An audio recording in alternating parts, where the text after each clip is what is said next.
Պարոն Զուրաբյան, ինչպես ասում են, երեկվա նման հիշում եմ Լևոն Տեր-Պետրոսյանի հետևյալ խոսքերը 2008 թվականի ընտրություններից հետո, երբ նա ասում էր, արտառոց ոչինչ տեղի չի ունեցել, հերթական անգամ տեղի են ունեցել նորմալ խայտառակ ընտրություններ։ Դատելով ձեր հայտարարություններից գնահատականը գրեթե նույնն է, սակայն եւ այն ժամանակ 2008-ին, եւ 13-ին, եւ 3-ին, եւ 96-ին, երբ դուք այլ դերում էիք, կար հանրություն, որը ուներ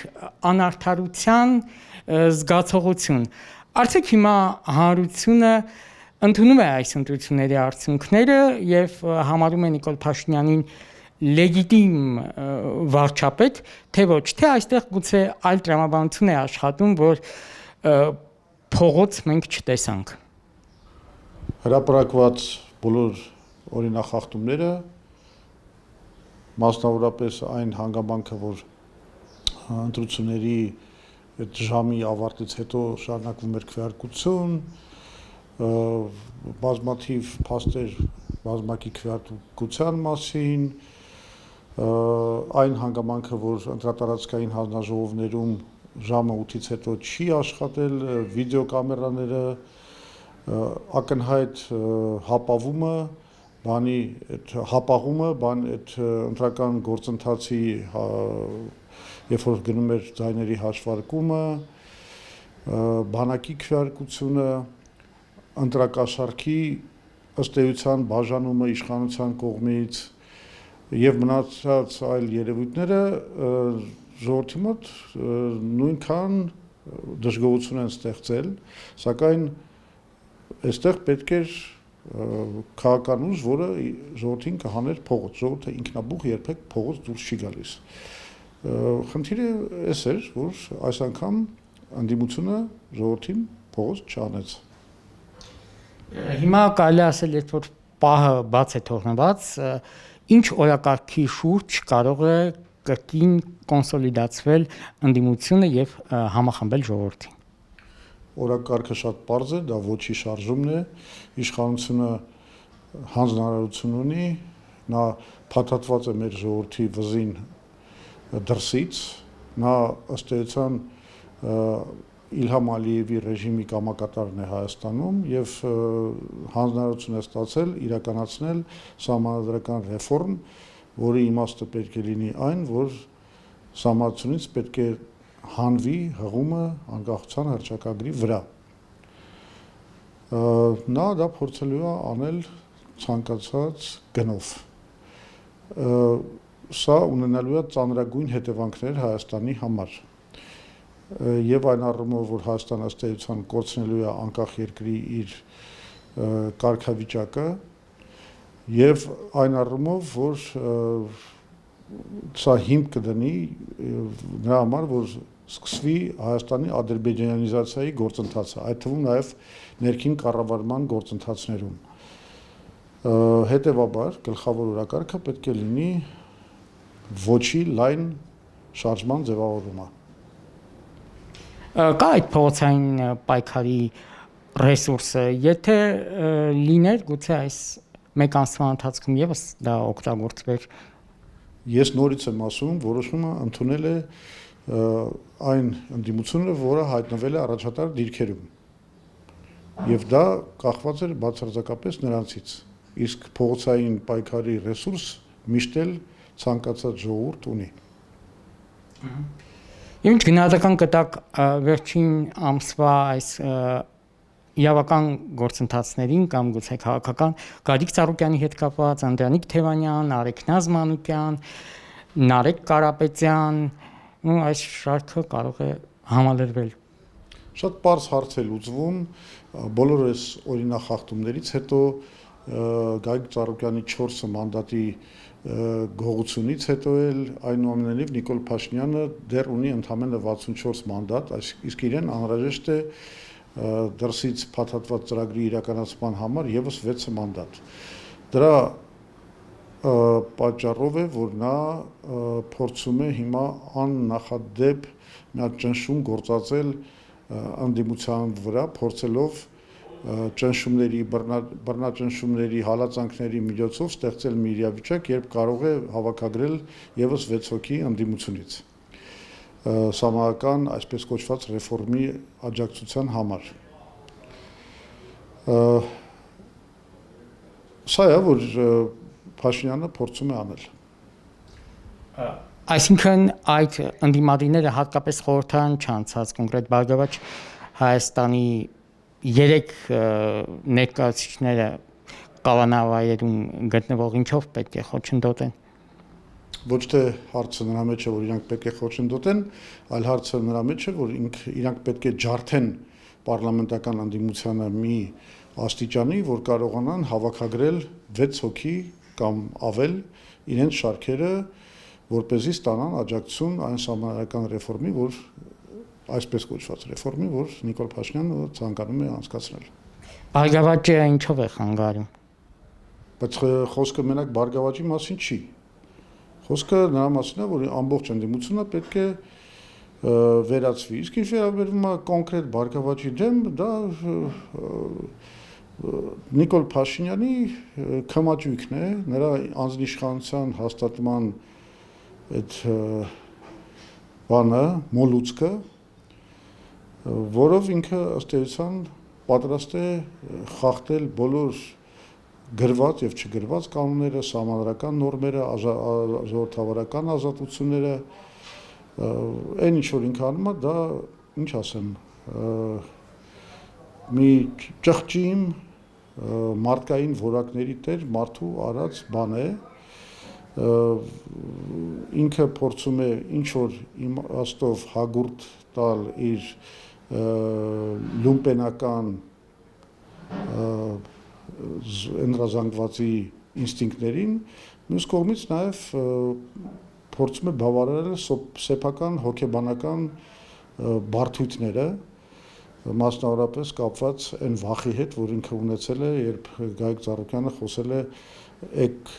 ներողություն Որց առյուծի հետ նույն բանտում հայտնվելու մասին, հիմա դրա ուղիղ հետևանքն է այն, որ անպայման պետք է լիներ այս հակաօրինական ներկայացումը, երբ Գայիկ Ծառուկյանին մի կողմից պարկացնում են գետնին, մյուս կողմից առյուծներին սրսկում են, տանում են, չեզոքացնում են եւ այլն եւ այլն։ Սա ճղճիմ բարդութավորված մարդու կեցվածք է, բայց նա ունի շատ վտանգավոր հետևանքներ, որովհետեւ հիմա արդեն երկրում բազմաթիվ մարդիկ տեսնելով այն ապօրինությունները ու կամայականությունները, որ տեղի են ունենում մասնավորապես այս դեպքում, որոշում են ընդունել նրա մասին, որ Հայաստանի հետ ապագա չեն կապում։ Սա մարդու իրավունքների, սեփականության իրավունքի նկատմամբ կամայական ոտնձգություններ են պետականորեն կազմակերպված, որը ոչ մի լավ արդյունք Հայաստանի համար չի խոստանում։ Իսկ Ռուսաստանի հետ հարաբերությունների համատեքստում կարող ենք այս գործերը տեղավորել, չէ՞ որ այդ ուժերը նույն Գագիկ Ծառուկյանը, Կարապետյանը, Անդրանիկ Թևանյանը, իրենք հայ-ռուսական հարաբերությունների այդ գծի ջատագովն են, այսպես ասած։ Դե եթե մարդկանց սկսել են կամ անդիմախոսներին սկսել են հետապնդել այն պատճառով, որ իրենք ասենք ունեն պրոռուսական կողմնորոշում, թող այդպես էլ ասեն, թող քրեականացնեն պրոռուսական դիրքորոշումը, դա դարձնեն քրեորեն պատժելի արարք։ Մինչև դա չեն արել, իսկ ես իհարկե հեգնանքով եմ ասում դրա մասին, այն ինչ որ իրենք կատարում են եւ անում են, դա օրենքի ոտնահարում է, սահմանության ոտնահարում է, ժողովրդավարության ոտնահարում է եւ անկախ այդ մարդկանց կողմնորոշումից դա Հայաստանի համար ժողովրդավարության պարտություն է, որը լրիվ հավասարազոր է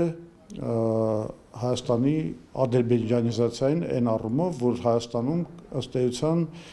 վերարտադրվում է այն ռեժիմը, որ այսօր գոյություն ունի Ադրբեջանում։ Իդեպ քանի որ նաև Ռուսաստանից խոսեցինք, Կհաջողվի արդյոք հարթել այն սուրճ ծայրերը, որոնք կան երկկողմ հարաբերություններում, եւ Նիկոլ Փաշինյանը ընտրություններից հետո ցանկանում էր գնալ Մոսկվա, հարթել այնտեղ իրավիճակը, դեռ հանդիպում չի եղել, մենք տեսնում ենք տնտեսական սահմանափակումներ։ Դե տեսնում եք, որ այդ հարցերը չեն կարգավորվում, ինչը նշանակում է, որ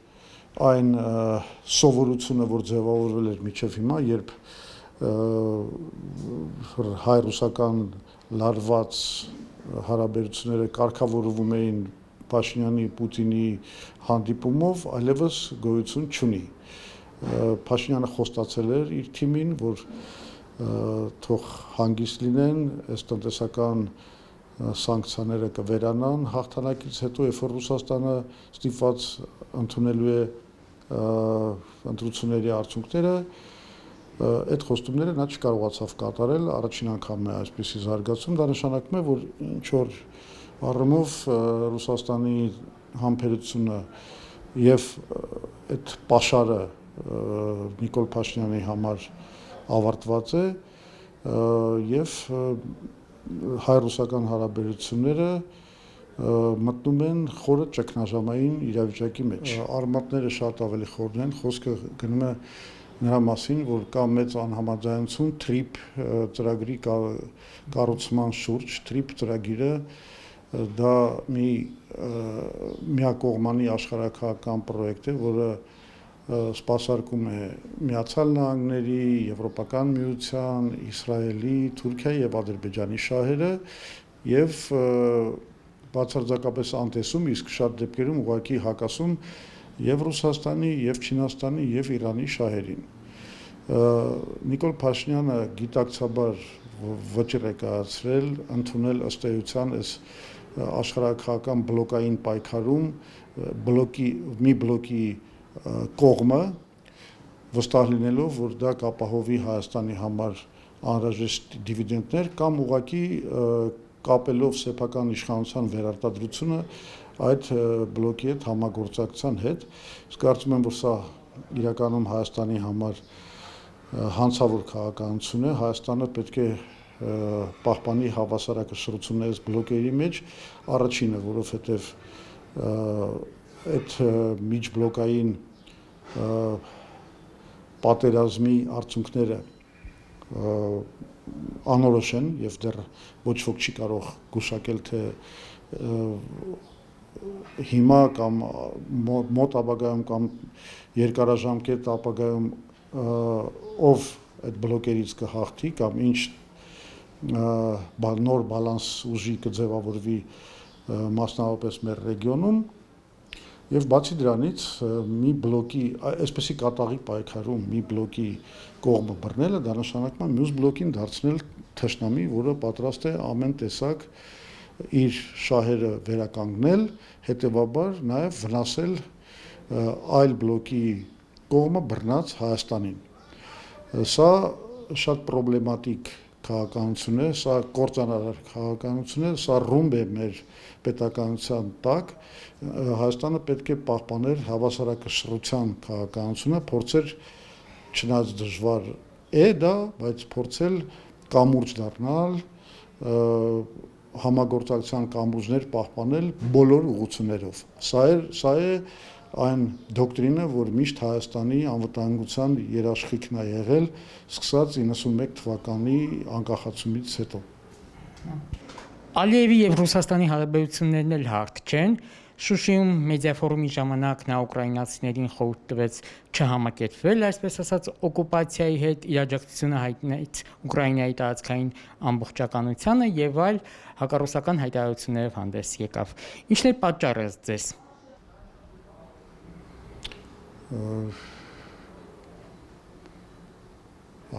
Հայտարարությունները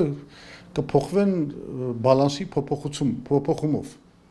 Ուրիշ ոչ մի բան չի կարող փոխել այդ դեր ասած դիրքորոշումները։ Ու մենք տեսանք, թե Ալիևի հայտարարությունները ինչքան մեծ կախվածության մեջ են գտնվում աշխարհաքաղաքական իրավիճակից։ Երբ որ առաջի օրերին, երբ որ ամերիկացիք սկսեցին հարձակումը Իրանի վրա, այդ առաջի օրերին, երբ որ հիշում եք Նախիջևանի նախադեպը եղավ, Ալիևը շատ լկտի եւ ագրեսիվ հայտարարություններով հանդես եկավ Իրանի դեմ, որովհետեւ վստահ էր, որ ինչպես խոստացվել էր, մի քանի օրվա մեջ Իրանի ռեժիմը կտապալվի եւ Իրանը պարտություն կկրի այդ պատերազմում։ Երբ որ պարզվեց, որ այդպեսի բան տեղի չի ունենում, Ալիևի հայտարարությունները 180 աստիճան փոխվեցին եւ նա հիմա շատ ավելի զուսպ է իրեն պահում Իրանի հանդեպ։ Նույն տրամաբանությունը կարելի է կիրառել նաեւ Ադրբեջանի հարաբերությունների մեջ Ռուսաստանի հանդեպ։ Այսինքն Ուկրաինայի պատերազմում ամեն ինչ կախված է, հա, հիմա երբ որ Ալիևը եզրակացնում է, որ Ուկրաինայում Ռուսաստանը պարտվում է կամ թուլանում է կամ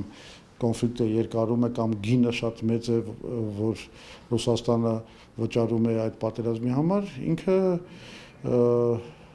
իրեն ավելի համարձակ է պահում, այսպես ասած, տեղ-տեղ նաև լկտի եւ փորձում է նսեմացնել Ռուսաստանի դերը, հակառուսական հայտարարություններ անել։ Եթե օրինակի համար իրավիճակը ֆրոնտում փոխվի եւ Ռուսաստանը ինչ որ հաջողություններ արձանագրի, այդ դեպքում Ալիևը բնականաբար կանի նույն շրջադարձը, ինչ որ արեց Իրանի դեպքում։ Իսկ Ադրբեջանի գինը արժեքը այս տարածաշրջանում բարձրանում է այդ Գերմանիայի հետ կնքած հուշագրերով։ Ադրբեջանի դերը շատ է բարձրանում ընդհանրապես եւ ցավոք սրտի այդ հարցում ամենամեծ օգնականը Նիկոլ Փաշինյանի ռեժիմն է Ալիևի համար, այդքան որ Նիկոլ Փաշինյանը խոսում է խաղաղության խաչմերուկի մասին, իրականում իր գործողությունները բերում են նրան, որ այդ դերը կամաց-կամաց ստանձնում է հենց Ադրբեջանը։ Ադրբեջանն է դառնում խաչմերուկ բոլոր տեսակի կոմունիկացիաների համար հարավ-հյուսիս, արևմուտք-արևելք, որովհետև Նիկոլ Փաշինյանի ապաշնոր, իսկ ու նաև դավաճանական քաղաքականության պատճառով Հայաստանը ըստ էության խաղից դուրս վիճակում է, դարձել է կամազուրկ մի պետություն, որը սեփական խաղը, սեփական քաղաքականությունը այս կարևոր աշխարհաքաղաքական գործակցությունների մեջ չունի։ Եվ Ալիևը այո դառնում է հիմա կարևորագույն հանգույց։ Ես նորից եմ ասում, այդ հարցում իրեն օգնում է Նիկոլ Փաշինյանը իր քաղաքականությամբ։ Շուշիում Ալիևը իթիվս այլ հարցերի օրինակ բերեց Ադրբեջանի հետ կապված եւ ասաց, որ ԵԱՀԿ Միսկի խումբը իրեն ստիպում էր, այսպես ասած, հանձնել Ղարաբաղը եւ փաստացի ստացվում է, որ այն հայտարարությունները նաեւ ձեր կողմից են չեցրած, որ մենք ունեցել ենք ավելի բարենպաստ արտաքին միջավայր, լավ պայմաններ լուծելու համար այս հարցը հաստատվում են,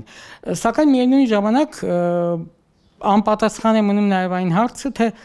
Ալիևը արդյոք համաձայն էր այս իրավիճակին եւ նա ինչպես ինքը ասում է չէր համակերպվելու։ Փաստացի կարող ենք ասել, որ այնուամենայնիվ պատերազմը անխուսափելի էր, դատելով այդ հայտարարություններից։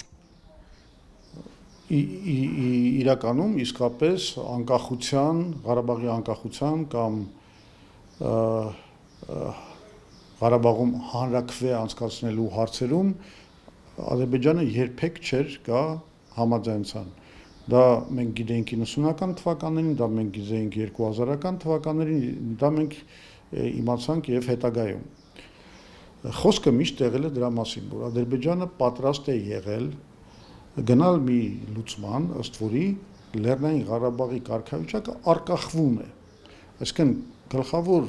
բանաձևը, որը աշխարհը մեզ առաջարկել էր եւ Ադրբեջանը էլ պատրաստ էր ընդունել, դրա մասին էր։ Ինքը պատրաստ չէր գնալ որևէ այլ զիջմանը, որը ասենք որևէ ձևով կընդգծեր, որ Ադրբեջանը ընդունում է Ղարաբաղի շարժումը դեպի անկախություն։ Եվ այդպիսի արկախված կարգավիճակի ամրապնդումը Ղարաբաղի դա իրականում լավագույն եւ միակ իրատեսական լուծումն էր։ Այդ դրան էր, որ Ալիևը համաձայն էր եւ Հայր Ալիևը եւ որդի Ալիևը իրանք համաձայն էին, բայց դա մերժվում էր հայկական կողմից։ Եվ երբ որ ասում են դե 2000, չգիտեմ, 12 թվականին, չգիտեմ, Կազանում եւ այլն, եւ Ալիևը հրաժարվեց, այո, որովհետեւ այնտեղ դրվում էր բանի այդ հանրաքվեի հարցը։ Փաշինյանի սեղանին 2019 թվին դրվել է հենց արկախված Ղարաբաղի արկախված կարգավիճակի լուծումը, որին ըստ էության Ադրբեջանը համաձայն էր։ Եվ Փաշինյանը մերժել է հենց այդ լուծումը։ Ընդ որում դրված էր մի եւս կարևոր դրույթ, որ